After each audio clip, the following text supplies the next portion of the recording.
we'll dive in. So it's going to be about an hour. Is that okay? Mm-hmm. Sweet.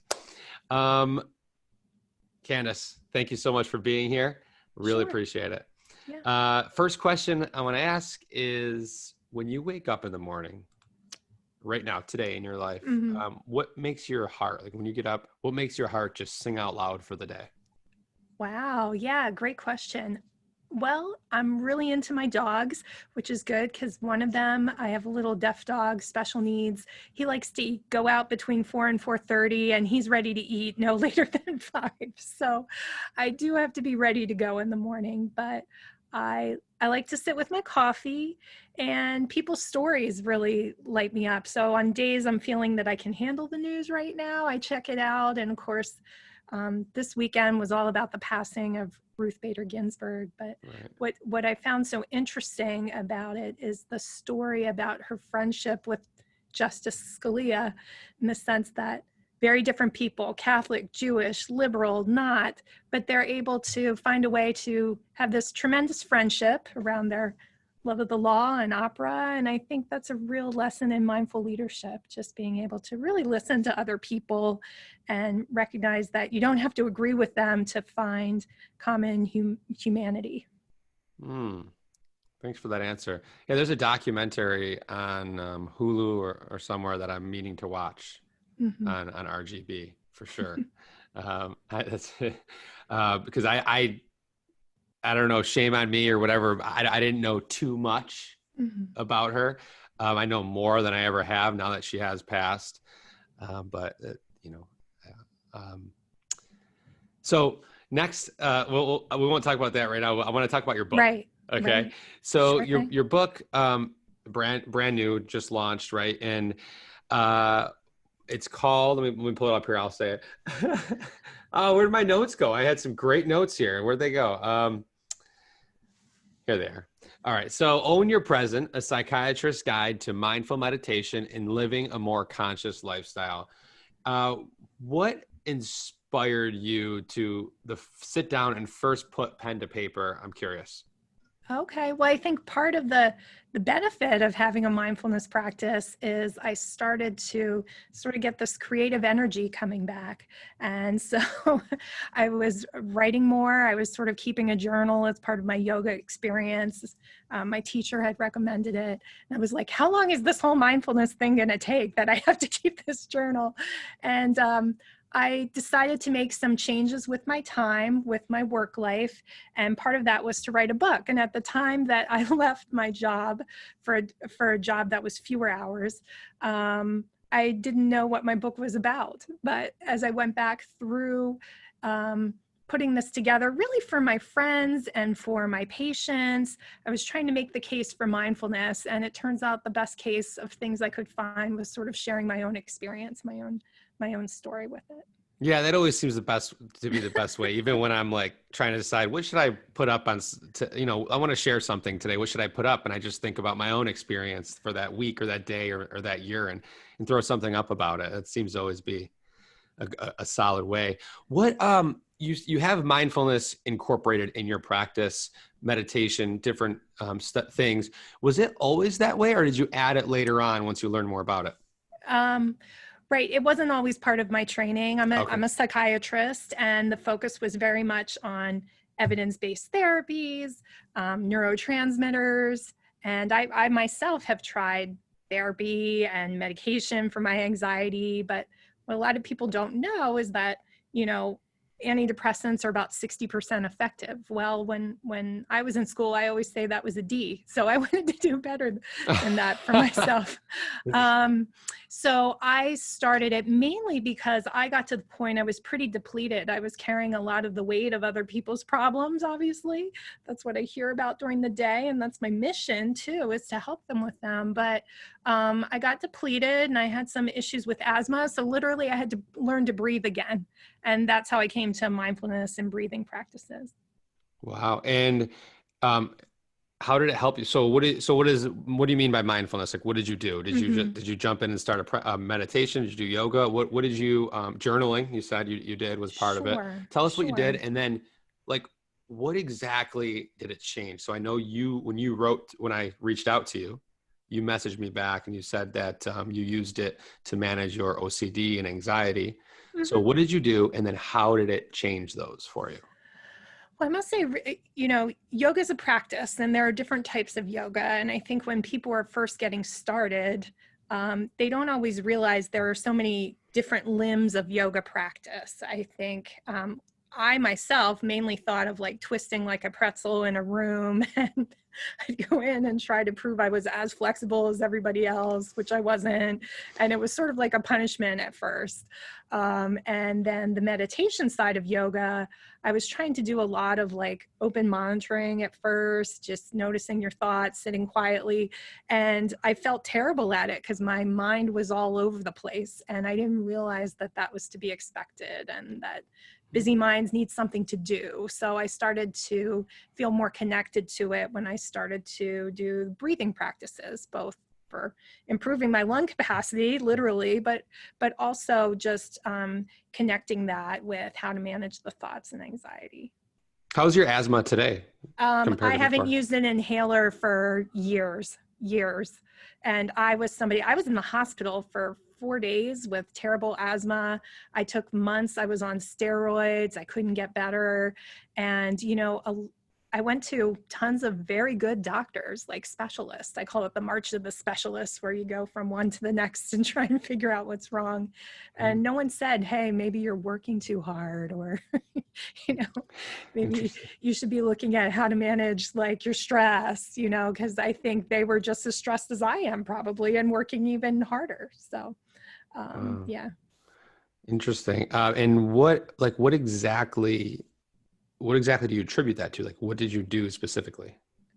Well, I think Or what have you done? the main thing that helped me move ahead in my mindfulness practice was working one-on-one with a yoga teacher, because we could really adapt what we were doing to my week, to my energy level, and really for me to understand the breathing practices. So it was really that one-on-one connection. And I should say my yoga teacher is actually a women's rights attorney who has dealt with, believe it or not, in psychiatry, we work with a lot of the same clients, patients, and she just also understood where I was coming from. So I think it was really that connection with somebody that could understand my experience and work with Wow. me. Yeah. Oh, are you still practicing with that individual today? Yes, Justine from Path to Calm. And the Uh, challenge right now is all of our sessions are on Zoom. And I spend a lot of time on Zoom. Some days I'm on Zoom for 9 hours. No offense to this conversation. This is what I'm looking forward to. But I think I really have to adjust my mindfulness practice based on the amount of time I'm on technology right now. And I am so glad that I am able to continue with my patients remotely. I work predominantly in college mental health right now. And they're displaced, some of them across states and things like that. So I'm so glad for the technology. I was on a call with some people I hadn't seen for a long time, a Google Meet last night, and I'm so cool. thankful for it, but it's a lot. Our brains aren't made to be attached to devices all day long. Sure, sure. We need that human connection through like actual real human connection too, right? Yeah, this is so cool. I mean, that whole asthma story is really interesting, Yeah. through what would be called like pranayama breathing, right? So focusing on your Sure. breathing. That is I love hearing those stories. And as a psychiatrist, even like for what you've learned in college, I'd imagine that when you have an experience where your body and mind cured or made it a lot better, let's not say cured, but made it more Yeah. manageable, asthma, you're probably like, wow, okay, there's a lot more to the body and mind than we probably realize, right? How I'm trying to figure out the best way to ask this question. Uh, you know, okay, let me ask you this then. How do you find that fine line with a patient, where you say, okay, I need to prescribe you and put you on these, or hey, let's try this for a couple weeks. Oh, that's not. Let's try this for a couple weeks, and then finally decide, okay, maybe it is a result that we're going to have to put you on some sort of medication. How does that work? Yeah.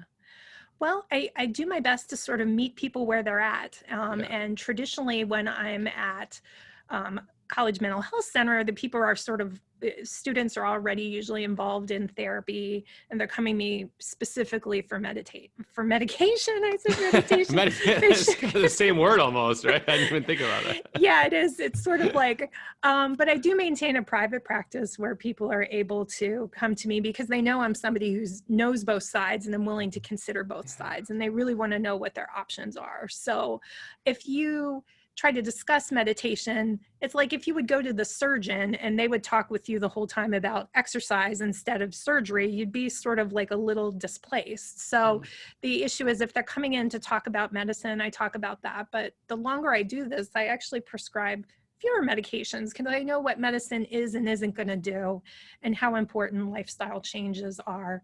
And if they can find other ways to get their mindset to a great place without meditation and mindfulness, that's great. But I hope they tell me what they're doing because this is the best way that I've found. What I do is share my experiences, and also I have sort of a meditation space set up in my office. So the students will come in and we're talking about, their condition and medications, and they'll look over there. They're like, do you do yoga in here? And I'm like, yeah. I think they don't expect it because I don't have like a traditional yoga body, at least the ones that are in the magazines, I imagine. But so we talk about apps or things that they can do to get started. And I think I'm very upfront. My mindfulness practice is truthfully one of the hardest things I do. I know when we want to bring people into mindfulness, I used to focus on, just 5 minutes a day and it's so easy, but it's not. And if you're not describing something that matches their experience, they're not going to stick with it long enough to really get the benefits and those types of things. Well, my next thing as you were speaking was just exactly what you said. I find, even when I'm talking to individuals and teaching people how to meditate and what to do, it's almost like sometimes they even give up before they start. So I could see the struggle, I'd imagine sometimes where they're like, I don't want to do that. Or I tried that before. So I had to really think about how I would approach that. And that's sort of this idea of a book grew out of that, like a program. And I wanted it to be this very 12-step, do this, this, and this program, but that's not how a yoga journey is. So my book's more set up into 3 sections. The first section is really about creating space and present moment awareness. So you can start trying out some of these practices and really finding what's right for you. The next step, another definition of present outside of the present moment, is a gift, right? So I start to talk about gratitude, and that includes gratitude for our own imperfections, right? Because I had these quirks. I had obsessive compulsive disorder. I had a lot of checking compulsions. It came from my childhood. And as a psychiatrist, the fact that I couldn't control those thoughts really made me feel like how am I this defective person that can help other people, right? Imposter syndrome. Yeah, when I'm working with high achievers in particular, I think there's a concern about giving up our stress somehow. It sounds ridiculous in some levels, but I think I believed, and I coach other people who believe that this nervous energy somehow gives them an edge or keeps them on top. And they're afraid. That's one of the fears anxious people have about medication, that somehow they'll become too passive and, they won't, push it to study for a test, Yeah. So, anyway, I always say if I didn't have anxiety, I wouldn't have gotten through medical school, because that's what pushes you late at night to get stuff done. I almost said the S word, but this is a mindful podcast. Every now and then a swear word slips in. It's okay. Apple Podcast never catches us, so we're okay. Well, Yeah. When you say like, I have this weird, I don't want to say stigma, just because I have that high achieving, so meditation was life-changing for me, because as a high achiever, I always thought I had that nervous edge, right? Yeah. And when I figured out that I didn't, and then I actually had created more space for myself and a better life by having a daily practice. Yeah. It sounds weird, but it really is that powerful. I had that like, I'll do everything I can before I have to take a medication for it. Right. So even like every day I take a thyroid, because I have an underactive thyroid. And apparently my doctors, they said that, no matter what I do, what I eat, I have this certain type that I'll always need to take a pill. So I started doing research and I bought like red light therapy, right? So I've been doing this red light therapy because it supposedly helps your thyroid along with many other things. And so I wanted to try it. And the truth is that I haven't, time, like with 2 young kids, time's been is thing. So I'm like trying to journal, I'm trying to meditate, I'm trying to exercise, I'm trying to get my work done, I'm trying to hang out with my kids. So to add 15 minutes, but anyway, what I was trying to get at is I want to soon, take 30, 60 days in every day and test it, get off of my medication, and then see if that works along with, a little bit eating a little bit different. So I always try to do things not to be on something, but I understand that that's not the same way for everybody. Well, and sometimes there are reasons, depending on people's genetics, where they're at in their life. There are people who, by the time they come to treatment, they're so depleted and they're having such significant sleep and appetite disturbance, like they're not going to be able to chemically reset that in the time frame maybe that they need to, or maybe they're just at a place they can't even imagine themselves doing some of those other things. There are some people that are very medication minded, some that are very therapy minded. And then I also see people who are, very holistic, but they're taking like 20 supplements or something. And I'm like, a pill's a pill. And if there's one prescription medicine versus 20 supplements, I think we need to talk about that, So the other piece of it, because you described, you get to this place where it feels a little weird when you have this lifestyle and mindset shift from mindfulness. I think that's sort of the third part for me of my book, is this idea of present, that it's a little weird. I almost call it meh in my book. Like I had this weekend where I was just hanging out and I was totally calm, and I really didn't have I wasn't attached to like any emotion or anything that we were doing. And I had never really experienced that before. So it was really weird. So that's sort of this journey part of becoming present, the ability to show up, and not that you're always throwing all of your energy everywhere, but really making conscious choices about your energy and how you're going to spend your time, and how that can translate into your work life through mindful leadership. Or in not even work in the traditional sense, but work in your community, work in your home, being able to model behavior for your kids. Yeah, that's a big one in my life right now.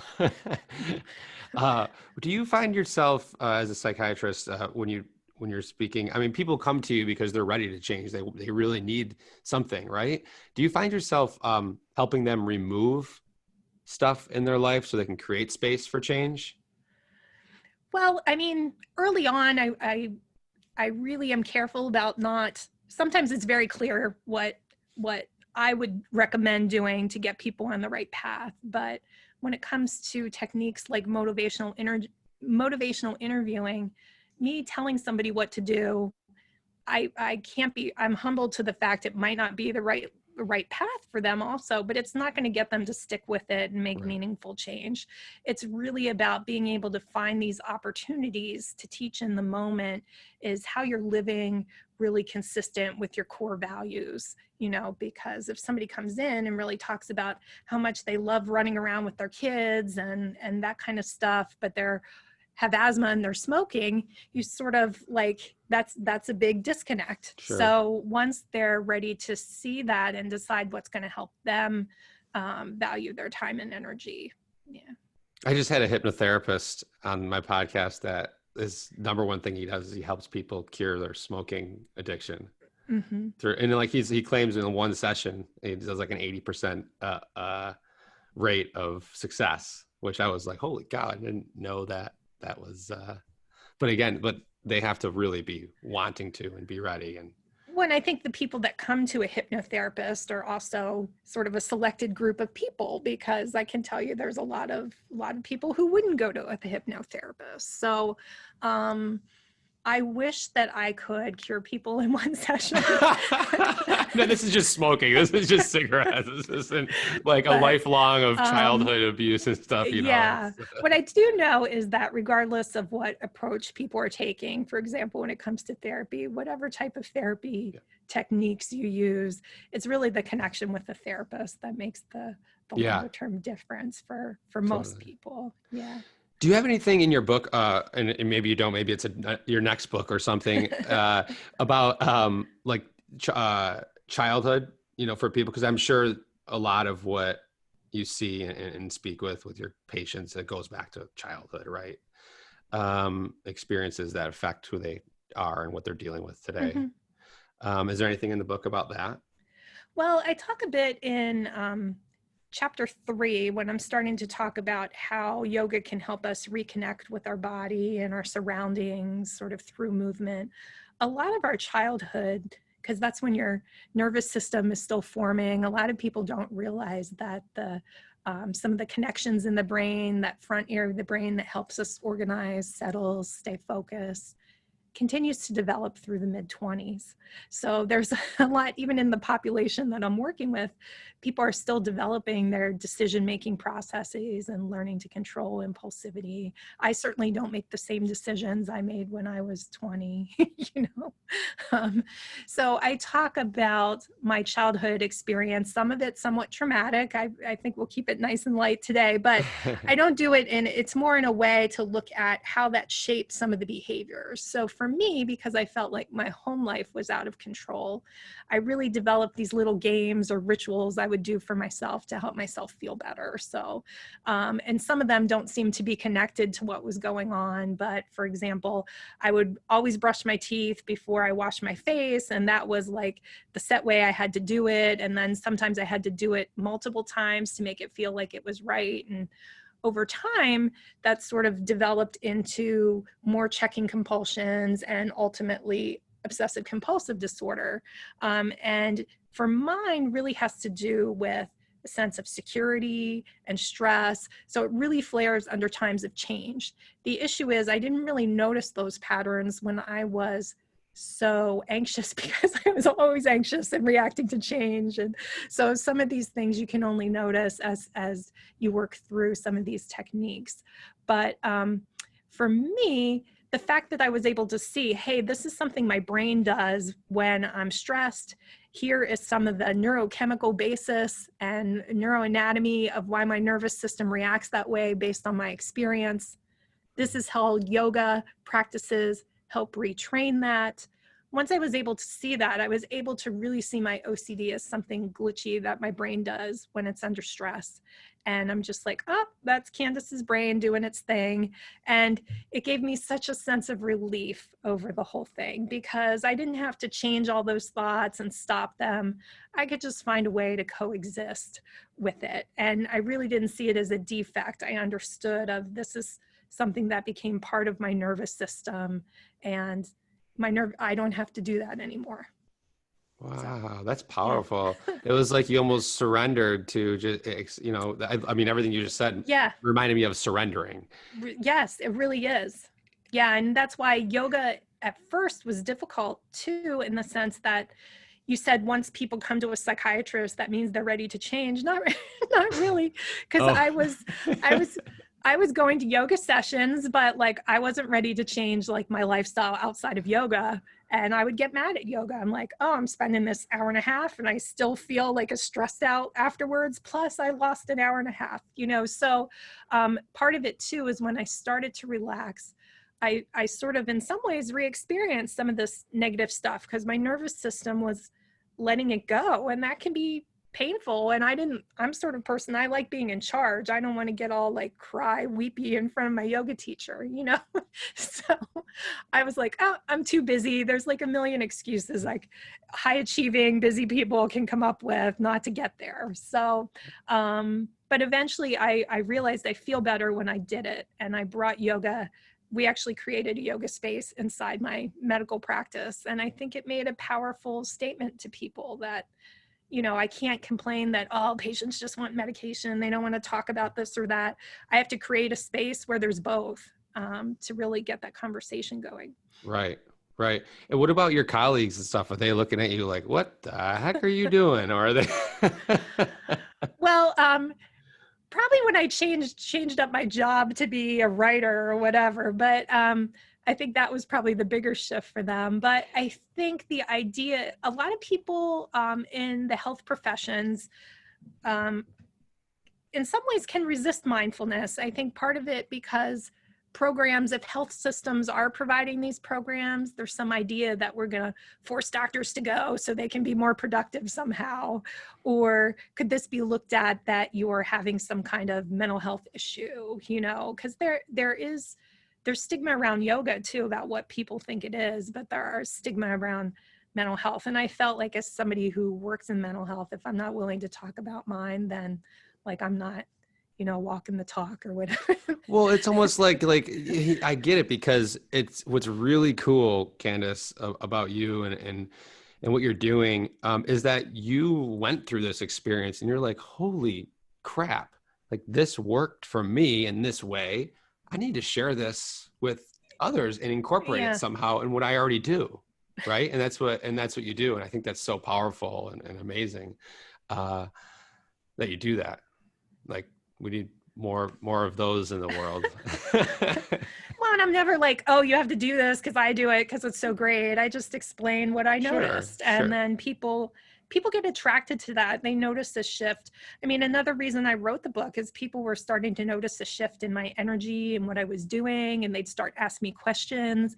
And you really can't explain yoga philosophy, or at least I can't, in 15 minutes over coffee, right, or, you know, as part of like a 20-minute medical appointment. It just doesn't do it justice. So I really wanted to share my story, but also create some different activities that people could try out so they start to think about yoga philosophy differently and what yoga is differently. Yeah. And in what way? Like what give us one, I guess you said different different things they can do. Give us something that okay. listeners. Yeah, well, for example, you know, people that are dealing with a lot of anxiety and depression, the idea of going to a yoga class, now a lot of them are on Zoom now because of the pandemic. That's a shift over the time that my book was. But doing a full yoga class where there's lots of different poses, they just don't view it as something that they can do. So for example, one activity I do that I've gotten great feedback on is usually I start at the end of the chapter with take a seat, which is just sort of sitting for a minute or two. So we start small. You're not starting like, you can't start meditating at 30 minutes. Like when you go to the gym and you're like, I'm going to work out, I'm going to do like 2 hours, like you'll be miserable, right? If that's where you're trying to start, it's not sustainable. So some of that is just trying to sit with somebody in your mind and send them some positive energy. It can be somebody alive or dead, but some of the mindfulness activities that really explain some aspects of yoga are just real simple in that sometimes it's just listening to a song beginning to end. Like when's the last, you're a mindful person, so maybe you listen to a lot of music mindfully, but like when's the last time you just sat and listened to a song beginning to end, not doing anything else, and then replayed it to see if you notice anything differently. You know, it's lots of mindfulness activity, but it's not that it's taking, you know, a huge amount of time or those types of things. So. Oh, that's that. Yeah. So you assume something that I haven't really done. That's a really cool technique. It reminds me of, real quick, I was reading a relationship book earlier this year, and the therapist played a song, like some sort of a classical song, and then afterwards asked the husband what he thought of it, what the wife, she thought of it. And they both had two completely different viewpoints. And they both started arguing about whose was right. Like, no, how did you hear that? How did you hear that? What do you mean? That wasn't dark. That was like bright. And then he replayed it, like you said, and they just sat there and listened, but he told each of them to listen for what their spouse listened for. And when they did that, they both, after the song, were like, oh, okay, I heard that. So he's like, so it was really cool experience for mindfulness, and you just made that clear. Wow, that was cool. I'm going to try that. I'm going to do that. Yeah. And then, the next level part of it is being able to take a song that, is totally annoying and like sit through that. And it's a very different experience. Yeah. So what song have you sat through that was really, really annoying for you? Can you remember? I forget who sings it. That song, Barbie Girl. I'm a Barbie girl. Yeah. Like that. And In a Barbie world. Barbara Streisand by Duck Sauce. That's a pretty, I find that Oh pretty, boy. I think because for my nervous system, those are just very overstimulating, repetitive songs. And normally I like repetitive, but I think the point is some people are more auditory, some are more visual. Sure. Same thing when it comes to keeping a gratitude journal. Like, I have a very hard time writing things down. So like, I'd be like, I have to keep a gratitude journal, and I'd try and write down 3 things, and I'd make it like maybe 2 days. I'm like, see, I'm not a very grateful person, but what I do love to do is snap pictures on my iPhone. So that becomes my gratitude practice. So I do moments that matter, and I go back through. And so I work with people because it's true when you're also trying to introduce these concepts to people with depression and anxiety. When you're depressed, you're not going to like find something right away that you feel really excited about. You're just not. Your brain's, chemically or whatever, they're just not in that mindset. So you just have to pick something you notice and go from there. So it's really meeting people where they're at. Yeah, I think that's so important.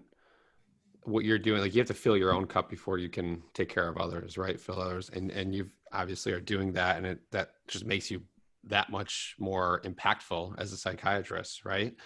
And I'm sure you feel it. You feel the energy, and now you're writing a book and sharing that. I mean, that's incredible.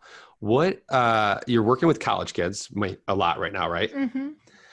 I'm curious about that demographic. Like, what is it that they're struggling with mainly? I know, like, not like, oh, depression or anxiety. Like, what Right. specifically in that?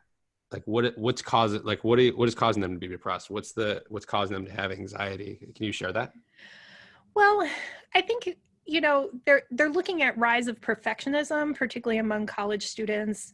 But I think a lot of it is just our brains are overstimulated by our environment. By TikTok? There's a lot going on in the world, and I think we are drawn to things. Now, TikTok's a lot of fun. Netflix is a lot of fun. I watch Netflix, but at the same time, that's not like a restorative activity for my brain. It's enjoyable. Enjoyable and restorative are not the same thing. So Ah, when you are going to classes and you're online a lot, everything you're reading is on a screen, because my daughter's a college student. It doesn't seem like she ever buys any books anymore. They're all electronic. Like, you need some time in your life that's not on a screen. And so students really aren't, most of them don't want to talk about mindfulness per se, but I can get the conversation going if we talk about Zoom brain or tech breaks. So that's usually where I start. We talk, and not that you have to be totally off grid, but like you can't spend your lunch break going through all your social media. Like, you need to schedule some breaks. And I've noticed I need more breaks. And again, so I'm always sharing, like, 30 minutes into meetings, I'm like talking over people. That's my tell that I need a break. So. mhm. And what for me, sometimes just taking 3 or 4 mindful breaths is a great break in between activities or something. What work? What does it for you right now? If you only have a few minutes to kill. Usually I'm trying I'm in Pennsylvania, so while the weather's still nice, I'm trying to walk, trying to Mm. get outside, even if it's just sitting outside for a couple of minutes. Because I have a very sedentary job and, but I do encourage them to maybe set a timer when they take their break, because one of the reasons they resist breaks is they believe a break's going to go on for hours and they're not going to get everything done. So I'll encourage them, set a timer for 20 minutes or whatever. You can get a lot done, and, even like cleaning, because some will even take a break to clean their apartment, which hardly ever happened before the pandemic. But Now they're like, I have to live in here all day. I have to make sure it's a little bit clean. I do think one of the main problems is those go, go, go all day. Then people are like, oh, well, I can't sleep. My mind's racing. I can't turn my mind off. And there's a lot of marijuana use, particularly at bedtime for sleep. And the research shows that marijuana disrupts sleep, so I think it's just trying to talk with them about those ideas. So. Yeah, it may help you fall asleep, but I don't know about like during sleep if you're getting the deepest sleep you should be, right? I don't know the answers around that. But what about is school to blame a little bit? I'm curious as you say that, like, is school just putting too much on these like these 18, 19, 20-year-olds plates? Um, I think it's the totality of everything. I don't think it's necessarily the coursework itself.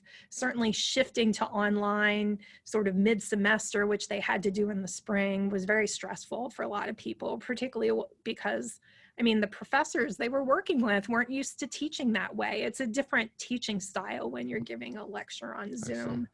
I think part of it is this whole idea that our brains are sort of limitless. And sometimes people too have been so scheduled growing up and involved in so many activities, they're not sure what to do with downtime. And sometimes they confuse it for boredom or even depression. So when they say I'm depressed, I'm like, well, tell me about that. Well, I'm sitting around, there's nothing to do. Well, I'm not sure that's depression. So some of it is just the terms they might use for anxiety. So a lot of times what they're labeling anxiety, I sort of call more not this brain, meaning that your brain is so overstimulated, it doesn't know what it wants. It just doesn't want to feel like this. But that's not necessarily chemical anxiety. That's a disorder that needs a pill, Yeah. Interesting. That's a really interesting concept.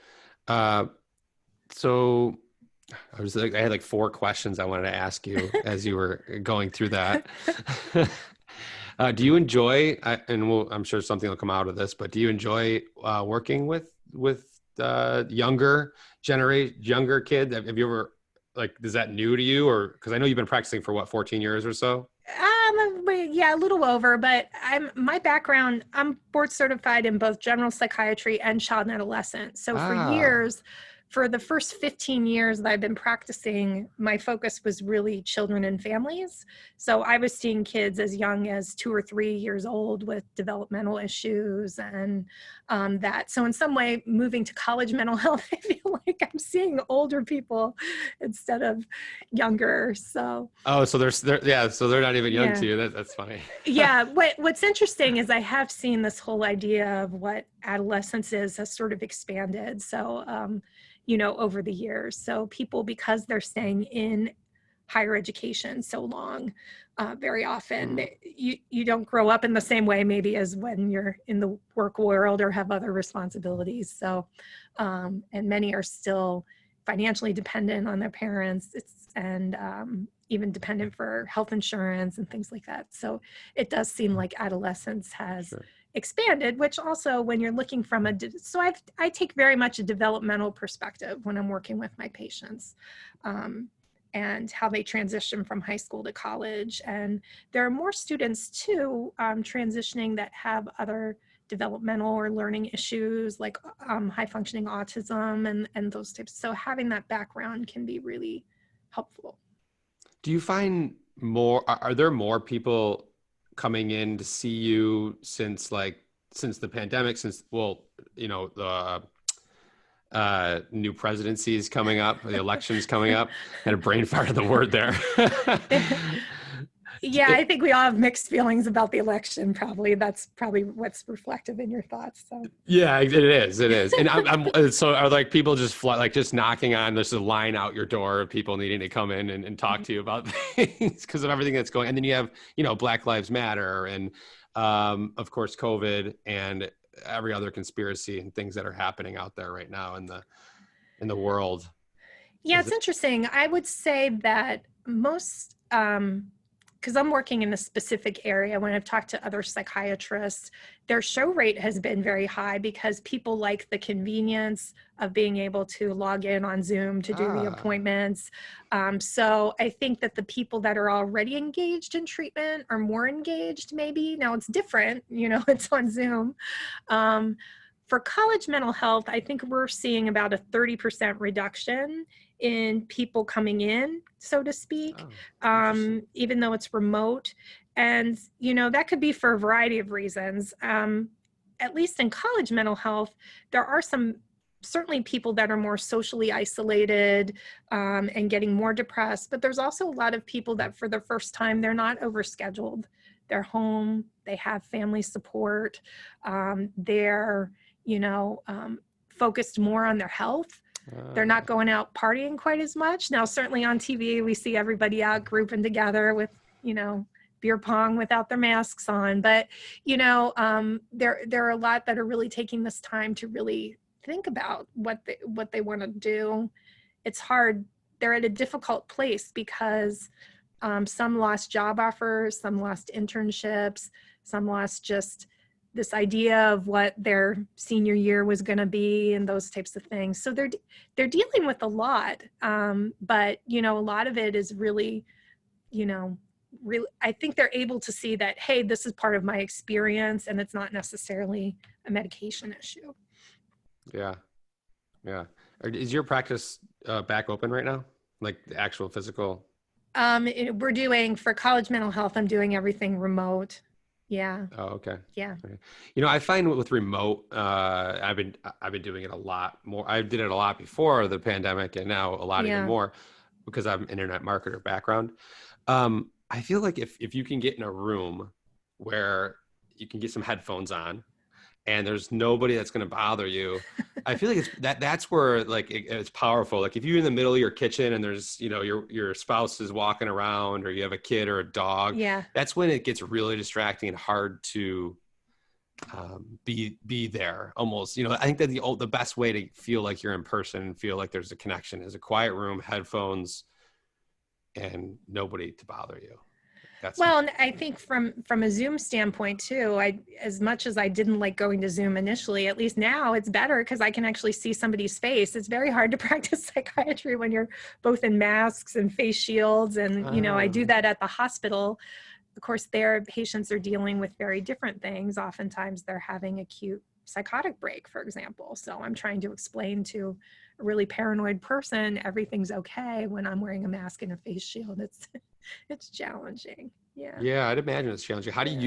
you stay zen or stay calm in those Yeah. situations? Do you always, or are there times you have to walk away? I'm really curious about that. Oh, okay. Yeah. Well, I thought that when you were practicing yoga and mindfulness, that meant that you would always be calm and never get angry. And No, truthfully, never, never again. Yeah, right. Yeah. I would just be zen all the Me time. too. Yeah. And you know what? The more I practice yoga, I always say, the angrier I get, because I think I can just notice anger and realize that it's not necessarily a bad thing. I mean, anger, a lot of it is the energy that motivates change. Just because I get angry doesn't mean I'm going to punch the wall or say something inappropriate. So I try to take, how do I deal with it? I try to be as present as I can when I'm there. And what that means is I'm not somebody who takes a lot of notes. I'm not sitting on a computer screen. I just sit with the people and talk with them. So I think that helps me. And then when I'm on the computer, I can be on the computer and I'm not trying to manage both at the same time.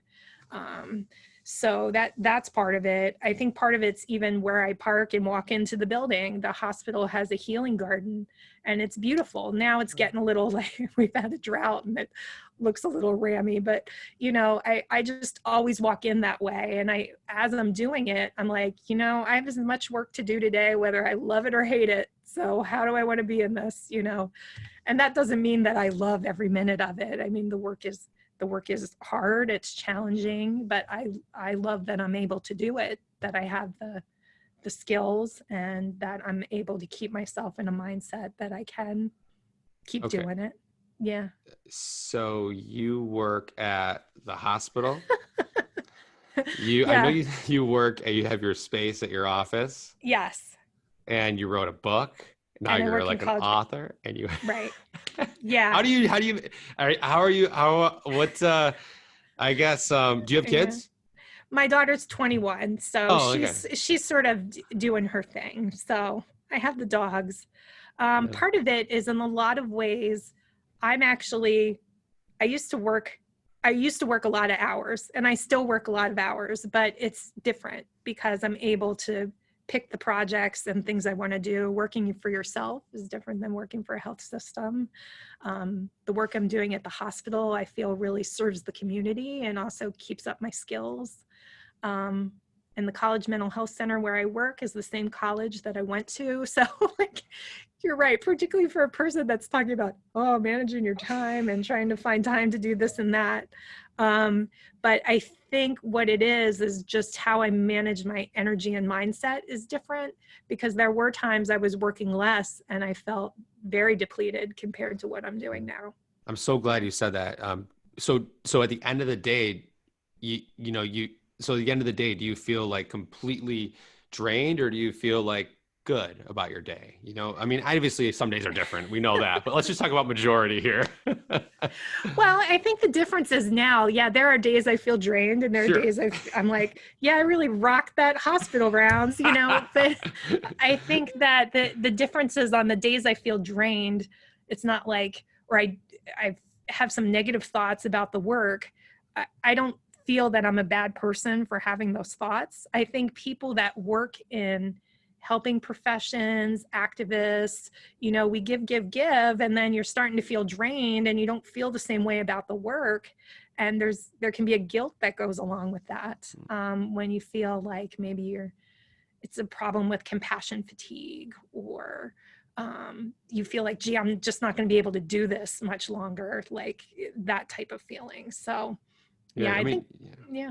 Your job. I mean, you're serving like all the time in your job. And actually yesterday we ordered Chinese for the football game, my family, and my fortune cookie opened up and it said something along the lines of, you being the universe allowing you to have your life on earth, service is your way to pay back. And it was something like that, which was really, I was like, oh, okay. And you're the definition of service for what you do, which is so cool. When you said that, and I asked you that question, it reminded me a little bit of, I was becoming aware of, like me, I have podcasts, internet marketing company, email marketing, 2 kids, and what else? Oh, meditation teacher. So I'm doing that on Insight Timer, recording those. And it sounds like a lot. And as I was saying it to you, it sounds like a lot, but I can tell just by speaking with you that for some reason, and this is when you said this, I was like, oh my God, I feel the same way too. I actually I used to do way less than this, but feel way more overwhelmed, stressed. And I don't know if it's just because of a meditation allows you to focus more or have a more Zen approach or more energy, whatever it is, It works. And obviously for you too, it does, which is interesting. Well, and I think that if the focus is really, I mean, the theme that ties all of those things together is really your authentic self and what you bring into it. So, when I realized when I was practicing mindfulness, I didn't have to waste energy on how I was going to impress this person or how I was going to nail this next meeting. Like, I just went and did my thing. I'm pretty new to podcasts. At first, people gave you a bunch of questions and I would because I value other people's time. So I want to make it worth their while if they're going to listen, right? So I would spend so much time coming up with responses for things and trying to memorize talking points. And it created so much anxiety, but now I just show up and chat. And it's more fun, I think, for everybody. Yeah. And I think, and that's where your authentic self comes in, right? I think that's I actually, when you said that, it was an aha moment in this podcast for people listening. I want to repeat it. You said, I don't waste the energy on trying to prove myself to others or trying to fit in or what took up a lot of mental space in my mind so much, or anybody's mind, is like the health, like my physique. Right. I used to always be so caught up in my physique. I got to go to the gym more. I got to do this more. Yeah. Now it still comes in every now and then. I'm human, right? Let's be honest. But not as much is wasted every day on that. And that's where you're able to cultivate more energy and mind towards what matters to you and your authentic self and what you actually love doing, which is so cool. That's such a novel concept. Well, the problem for me was really that it was more about I was so not treating myself kindly. I was my own worst critic, really. And I would get, I have this obsessive mind. It would just get, stuck in there. So once you get over that takes care about 90% of my day once I'm over my own thoughts, right? Yeah. Yeah. Someone told me we have almost over 70,000 thoughts a day. So we better make them good ones. Yeah, that's totally true. It's kind of like that saying where it's, what you say to yourself, would you want to hang out with that person? You know, how your thoughts are, you treat Yeah. yourself. If you were like outside of your body, would you want to hang out? Probably not for most people, including myself at times. And so that's where the awareness comes in. But yeah, I mean, I love this conversation was awesome. There was one question. I was going through your website and I Yeah. thought this was a really cool question. I think I'm going to add it to my questions I ask my guests. Where is your favorite place to be and why? Ooh, what is your favorite place to be? Where is it? Um, it probably changes. Right now, I'm a pretty big fan of the bathtub. And I do not have a very good bathtub at my house right now. It's a 1960s house. It's very sort of narrow. There's, you know, there's the soap dish juts out of the side and it's always digging into my rib when I'm trying to get out. But if I'm somewhere that has that big, just sitting there jetted tub and you can have like music and wine or whatever, it's just uninterrupted, meaning I can't see the dog's nose under the door, like trying to get in. You have little kids, it's very rare you get to use the bathroom by yourself. So Yeah. There's always they have someone knocking. you can take a lovely bath at the chocolate spa at the Hotel Hershey in Hershey, Pennsylvania. That's about as good as it gets. Do they fill it with chocolate? Is that what they do at the? Well, yeah, with the chocolate, with the cocoa bath. Yeah. Wow. Oh, Yeah. cool. Yeah. Cool. I'll have to experience that sometime. And so why is the bath is that your favorite place? Just because they're quiet? Did I miss that I part? think it's like the ultimate self-indulgence, because taking a bath like that is really like, it's a time commitment, Yeah. right? It's a commitment to creating the time. For me, it involves going somewhere spectacular, which, like the Hershey spa, but Wow. yeah. Cool. Yeah. That's awesome. And if you can go back, and this is the last question of the Mindful Impact podcast. If you could go back and Candace, tell your 18-year-old self anything, and your 18-year-old self would listen, what would you say? What pieces of wisdom would you give her? Well, if I think back to my 18-year-old self, I was so just wound up trying to figure out how I was going to not so much get ahead in life, but I was really in like survival mode. Like I just didn't trust that I was good enough to get into college or medical school or, from there out. And I did have an attending who called me the good enough mother. So I think good enough was never like something that I aspired to, but it's something that really, it really is something I enjoy now. This idea that good enough is better than perfect. The idea that these quirks, these things about me make me more an interesting person. So, and I do sort of have an 18-year-old version of myself and my now 21-year-old daughter. And I like that I've been able to, she's mentioned quite a bit in the book and did bless the book because it's some of our family stories. I wasn't sure how she was going to deal with that, but good enough, better than perfect. Wow. Thank you for sharing that. Thank you. Candace, this was a delight. I loved it. I think my audience will really, really appreciate this. So thank you so much for being on. Thank you very much for having me. Okay.